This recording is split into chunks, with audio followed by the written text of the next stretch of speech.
In today's video, I'm going to show you two simple steps on how to remove or disable the YouTube short.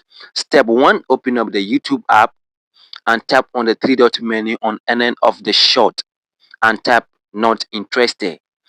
Do this on many short as possible. Just tap on the three-dot menu and select not interested. Tap on the three-dot menu and select not interested. After doing this, this will signal the YouTube algorithm that you are not interested in watching YouTube short, and they will stop recommending or showing you YouTube short in your feed.